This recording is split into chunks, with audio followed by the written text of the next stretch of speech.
Hey, what's up and hello. This is everybody's second favorite professor coming at you live on tape with another Animate video.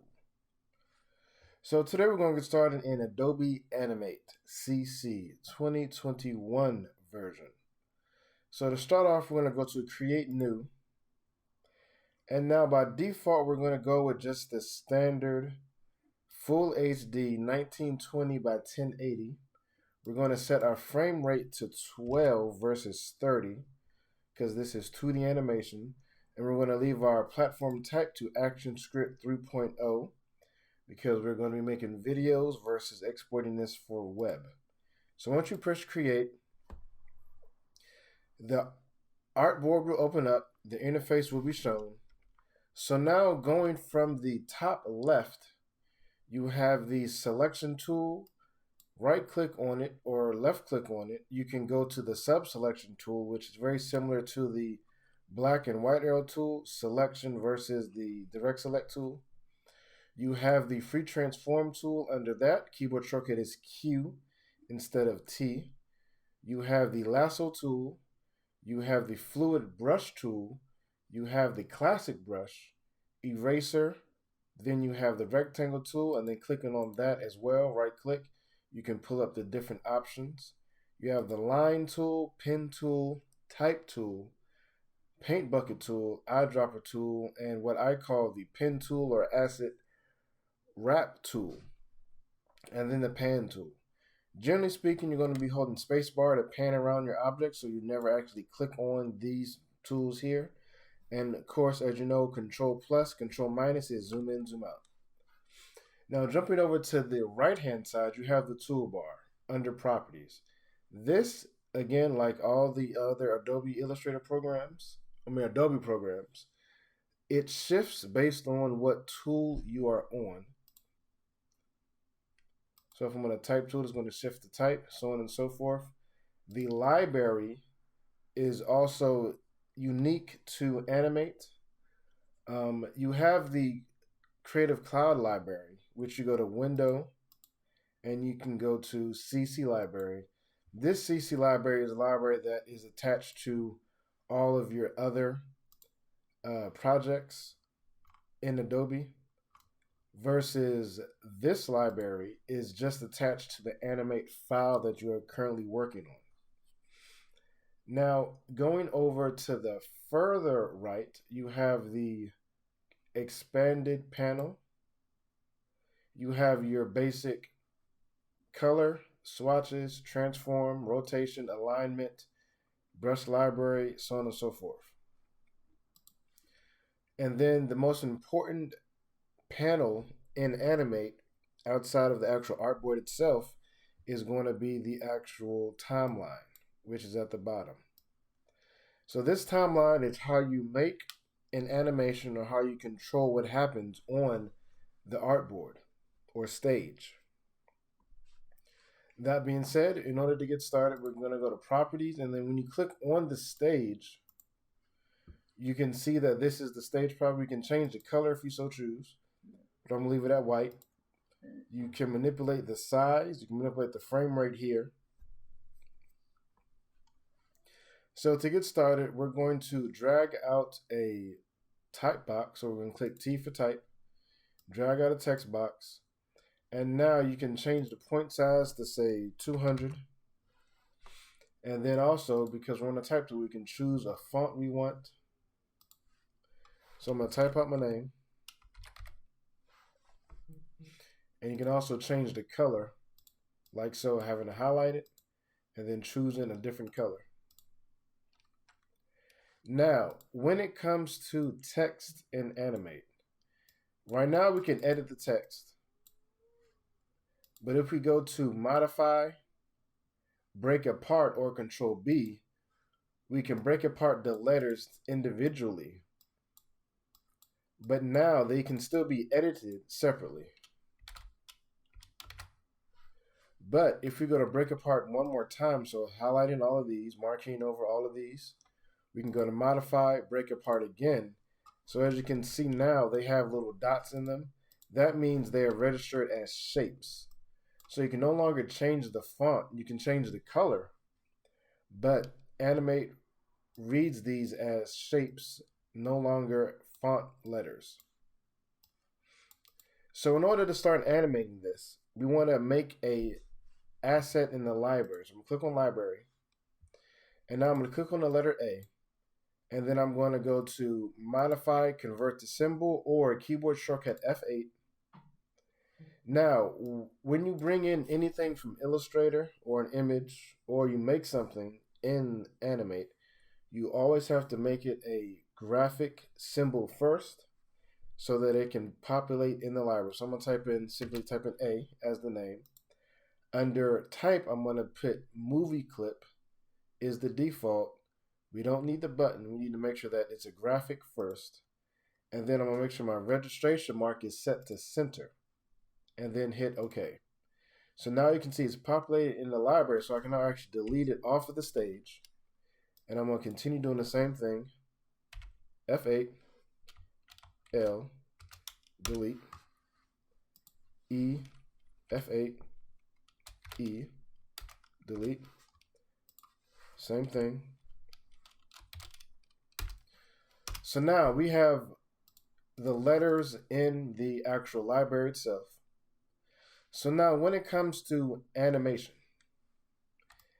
whatever is on the stage needs to be represented in a layer. But whatever is moving separate needs to be on its own layer. So for example, A and L are on layer 1. If we want these to move together, that's fine. But if we want these to move independently of each other, we need to make sure that we have another layer that has the letter L on it. Same thing for X and E. And now in this case, again, as you can see, having somebody's 4-letter name produces 4 layers. So it is important to make sure that you have each layer labeled properly so that you know what goes where. Because it is so easily, you can have 50 plus layers in one animation.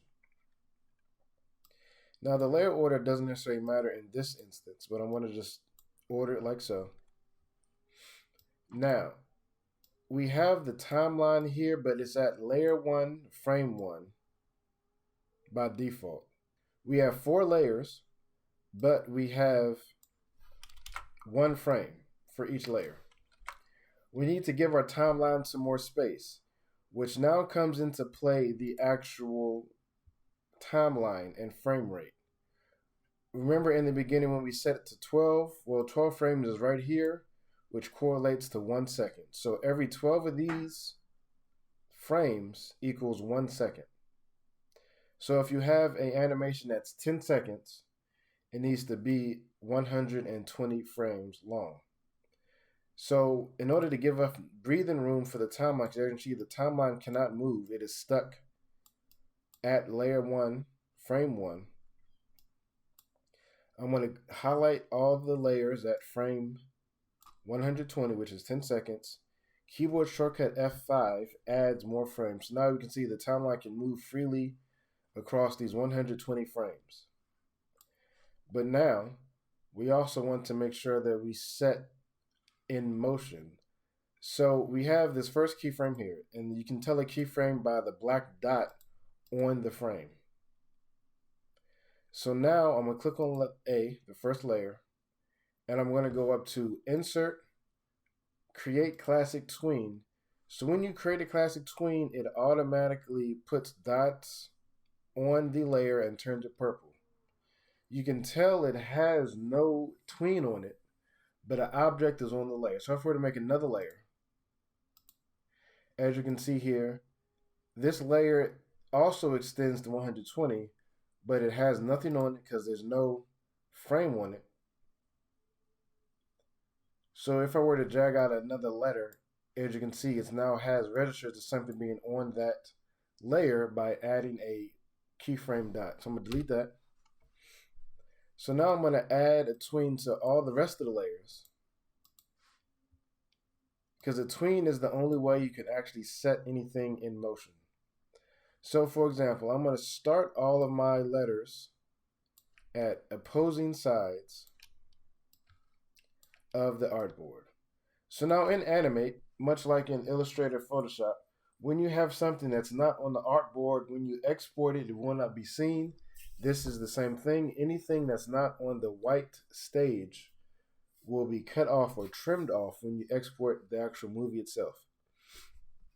So now we have our beginning position set to be off the stage. So we're going to transition all of these letters onto the stage, but at different times. So everything is at the first frame, which is frame 1. So now I'm going to have the A transition onto the stage at 1 second. But I'm then going to have my L take 2 seconds to come onto the stage. And then I'm going to do the same thing for the next one at 36. I'm going to have the E come onto the stage. And then at 4 seconds, I'm going to have the X come onto the stage. So now what we have here is all of these letters are moving at different speeds, but they all start moving at the same time because we didn't set a keyframe to be one after the other. So when you click here, when you hit enter to play it, as you can see, they all move at the same time, but they move at different speeds.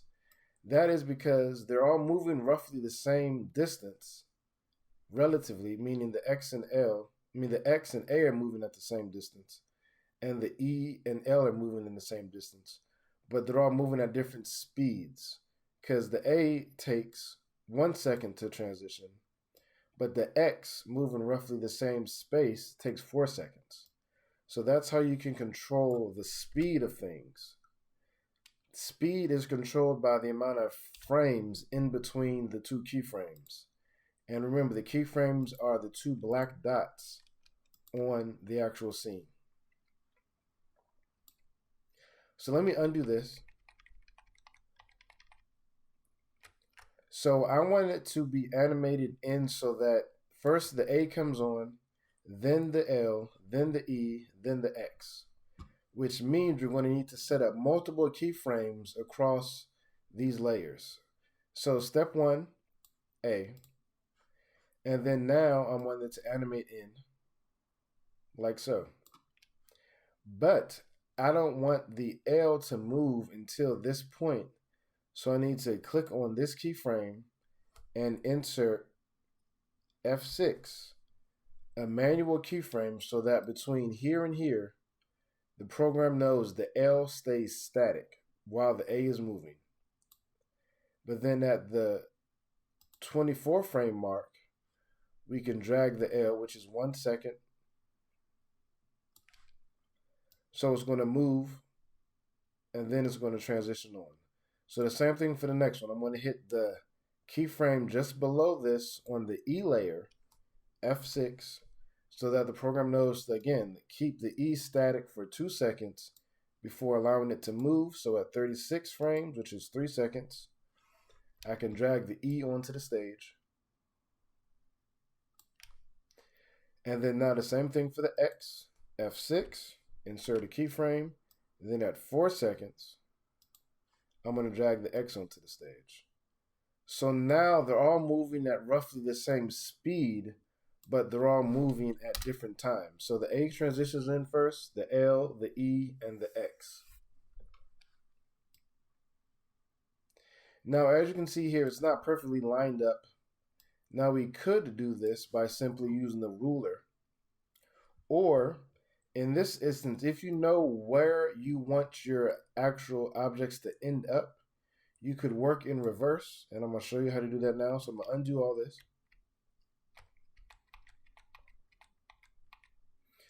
Even back to before we moved it. So we know where we want these to be. We want all our letters to end up here. So I'm going to marquee or highlight all of these. I'm going to go to my align, and I want to center align to make sure they're even. I want to justify align to make sure they're evenly spaced. So now, doing this, I'm going to set it up so that all the letters are going to move at the same time, but we're going to set the end frame first before we move it to the beginning stages.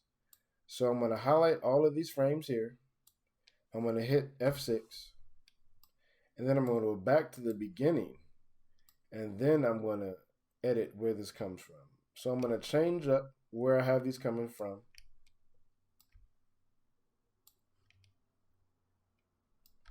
So that each of these will slightly cross paths. Now all of these are going to be moving at the same time and the same speed into position. So in this instance, we set the beginning last. So we set, because we had it where we wanted it to be, which is this keyframe here. And then we change the beginning positions. Now, when it comes to text on an animation, if it's not being read to you, meaning a voiceover, it is imperative that you at least have the text on the screen static for at least 3 reads. That will allow even the slowest reader to at least read the text once. So in this case, since it's just a name, I'm going to have it on stage for 1 second, which is 3 seconds total. So it's going to animate in at 1 second, and then 2 seconds is going to stay static, and then it's going to transition off at 3 seconds. So I'm going to, again, marquee everything here, highlighting all 4 layers, hit F6, and then at 3 seconds, we can animate it going off the stage in a different way if you so choose. So now we have 4 keyframes set up. We have the beginning, the middle ones where they stay static and legible, and then we have the transition off the stage. That is important because that is the basis of all animation. You have the transition into a scene, something happens, and then transition off. So when you play it, you have your letters animating in, staying static, and animating out. So as it relates to a recap, remembering that you must always set your library graphics first, meaning converting whatever you want to animate into a graphic first. And then if it moves independently of something else on the scene, it must be on a separate layer. And then with the keyframes, you will always have to make sure you have the beginning keyframe and at least one other keyframe to denote the change. Because if there weren't any other keyframes, it would just stay static this entire time. And the actual tween shows you the in-between stages. So if we were to remove a tween, say here, off of the A, we go to Insert, Remove Classic Tween, it's still there, but it won't show the transition. It'll just jump down to its end position. So when you play it, it still does the transition, but it doesn't show the transition. It just jumps to the actual keyframe that it sits at. That's what a tween does. A tween shows the transition between point A and point B.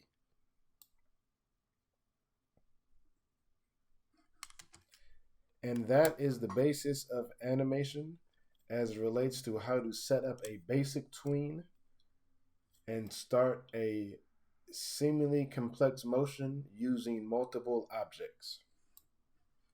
Stay tuned for more tutorials.